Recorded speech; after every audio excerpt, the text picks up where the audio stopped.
ஒரு வினாடியை கூட விடாமல் கவனப்படுத்திக் கொள்வது, எந்த காரியத்திற்காக வந்தோமோ அந்த காரியத்தின் மீது கண்ணாக இருப்பது, காரியத்தை முடித்து விடுவதல்ல, ஒரு காரியத்தின் மீது கண்ணாக இருப்பது.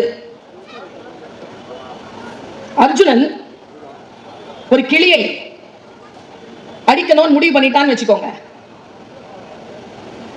அவன் அதை குறி வைக்கிறதுக்கு முன்னால சில ப்ராசஸ் பண்ணுவான். அவன் எங்கிருந்து அந்த ப்ராசஸ் தொடங்குவான்னு நம்ம கேட்டோம்னா, கற்றலில் நமக்கு சில வித்தைகள் புலப்படும். எடுத்தவுடன் அவன் கிளியை பார்க்க மாட்டான், எடுத்தவுடன் அவன் கிளிக்கு குறி வைக்க மாட்டான். முதலில் அவன் தான் எங்கே நின்றிருக்கிறோம் என்கின்ற நிலத்தை உறுதி செய்வான். காலை முதல்ல இறுக்கமா நிறுத்துவான், அப்புறமா சுற்றிலும் பார்ப்பான் என்னென்ன இருக்குன்னு. அப்புறமா அடிமரத்திலிருந்து அந்த மரத்தை முழுக்க நோக்குவான். நோக்கி போய் அந்த கிளியில் அவன் கருத்து உட்கார்ந்துருச்சுன்னா அதுக்கப்புறமா வேற எந்த கவனமும் அவனுக்கு சிதறாது. நம்ம எதுவுமே பார்க்காம இலக்கை மட்டும் வைத்திருப்பதனால்தான் ஒரு வினாடி இது என்ன என்று பார்ப்பதற்காக இலக்கை நோக்கி கவனத்தை திருப்பி விடுகிறோம். எந்த இலக்கை நோக்கி நாம் பயணிக்கிறோமோ அதற்கு முன்னால் அந்த இலக்கை அடைவதற்கான பிரிப்பரேஷன் இருக்கு இல்லையா, அது ரொம்ப முக்கியம். யாராலும் உடனடியாக எந்த இலக்கையும் அடைந்து விட முடியாது. இந்த நிகழ்ச்சிக்கு வந்திருக்கின்றவர்கள் எனக்கு ரொம்ப சந்தோஷம். என்ன தெரியுமா, பேச்சை கேட்பதற்காகவே வந்திருக்கிறீர்கள், அது ரொம்ப முக்கியம். பல பேர் வேடிக்கை பார்ப்பதற்காக எல்லாம் வருவாங்க, ஜாலியா கேட்டுட்டு போவோம், ஜாலியா சிரிச்சுட்டு போவோம்னா அதுக்கெல்லாம் இல்ல. ஏதேனும் ஒரு சொல் கிடைக்குமா என்று தேடி வந்திருக்கிறீங்க பாருங்க. கிளியின் கண்ணை நோக்கி முன்னேறி கொண்டிருக்கிறீர்கள் என்று பொருள். மிக நியாயமாக ஒரு விஷயத்தை குறிவைப்பது. பீகார் பழங்குடியினரிடத்தில் ஒரு கதை இருக்கிறது. அந்த கதை என்ன சொல்கிறது தெரியுமா? ஒரு புறா கூட்டங்களின் தலைவன் ஒரு இளைய புறாவிடத்தில் கேட்கிறான், யாரிடத்தில் ஜாக்கிரதையாக இருக்க வேண்டும் சொல், உயிரோடு இருக்கணும்னா. நம்மளை பார்த்து குறி வைக்கிறானே அந்த வேடனிடத்தில் நாங்கள் ஜாக்கிரதையாக இருக்க வேண்டும். அம்மா கிட்ட கேட்டிருக்கான், உன் புள்ள சரியா சொல்லுதான்னு. சரியா சொல்றான், இல்ல தப்பா சொல்றான். நாம் யாரிடத்தில் ஜாக்கிரதையாக இருக்க வேண்டும் தெரியுமா?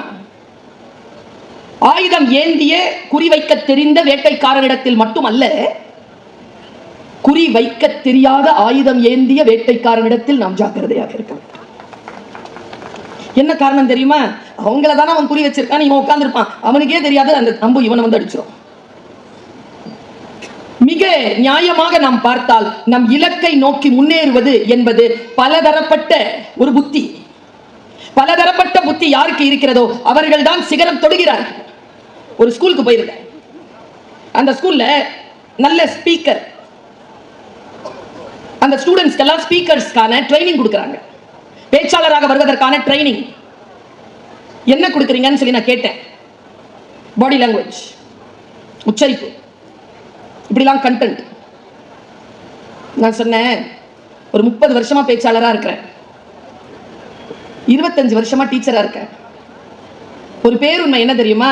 நல்ல பேச்சாளராக வர்றதுக்கு வெறும் மொழி உச்சரிப்பும் கண்டென்ட்டும் மட்டும் போதாது. அதையும் தாண்டி சில புத்திகள் வேண்டும், சில அறிவு வேண்டும்.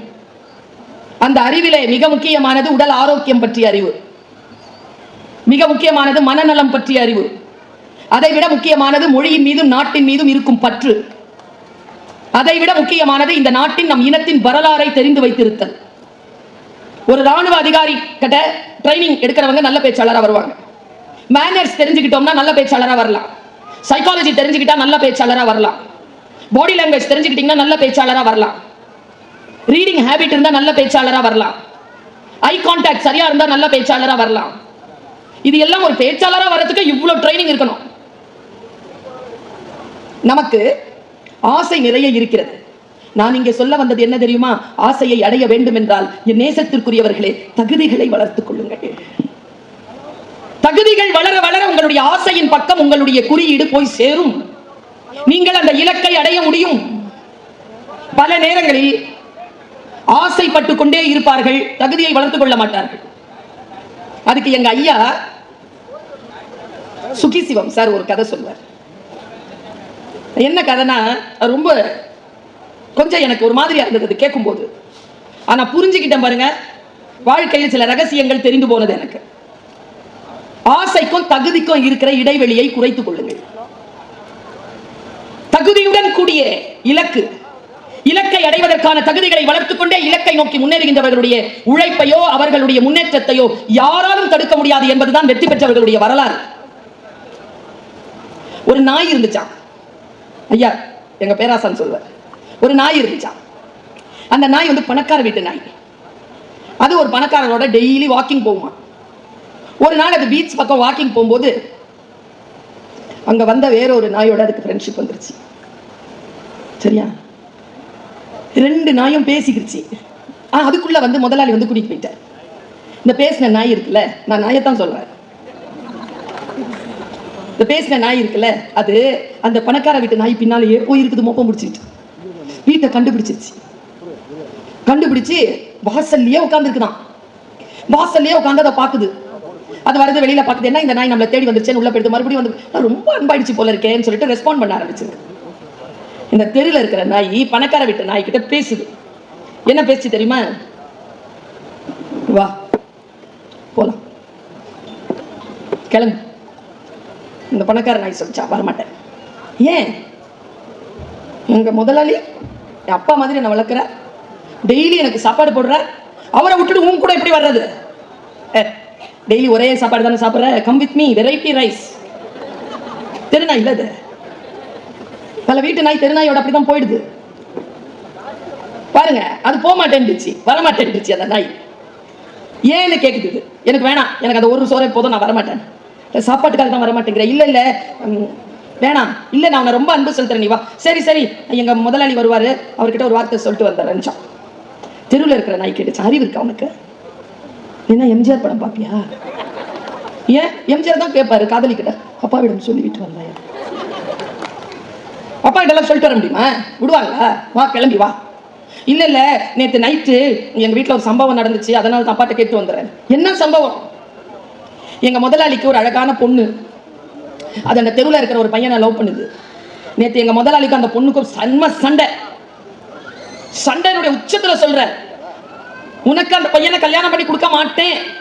இந்த பொண்ணு சொல்ற, அந்த பையன் தவிர்த்து வேற யாரையும் கல்யாணம் பண்ணிக்க மாட்டேன். இல்ல பண்ண மாட்டேன். அப்ப நான் நடுவில் வந்தேனா? இந்த நாய்க்கு உன்னை கல்யாணம் பண்ணி தருவேனே தவிர உனக்கு அந்த பையனை பண்ணி தர மாட்டேன்னு எங்க முதலாளி சொன்னார். வரட்டும், ஒரு வார்த்தை கேட்டுட்டு வந்துடுறேன். ஆசை இருக்கு, எல்லாருக்கும் தகுதி இருக்கா அப்படின்னு அவர் கேட்பார்.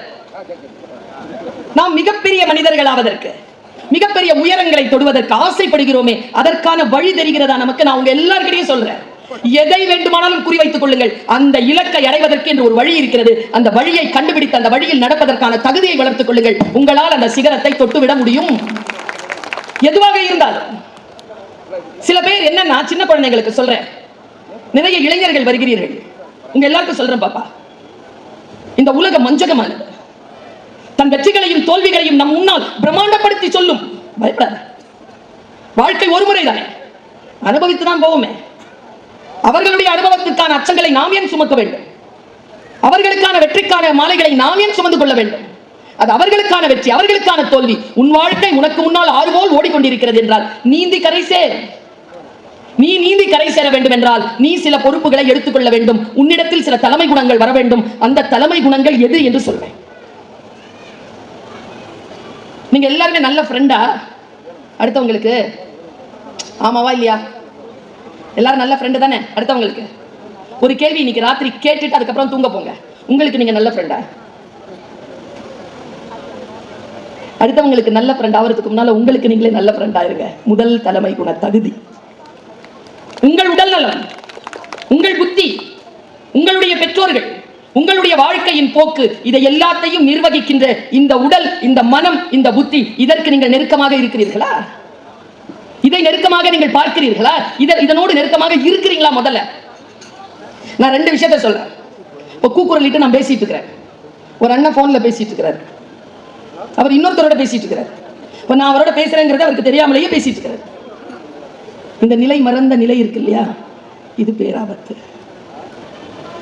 எந்த காரியத்திற்காக வந்தோமோ அந்த காரியத்தின் மீது கவனம்.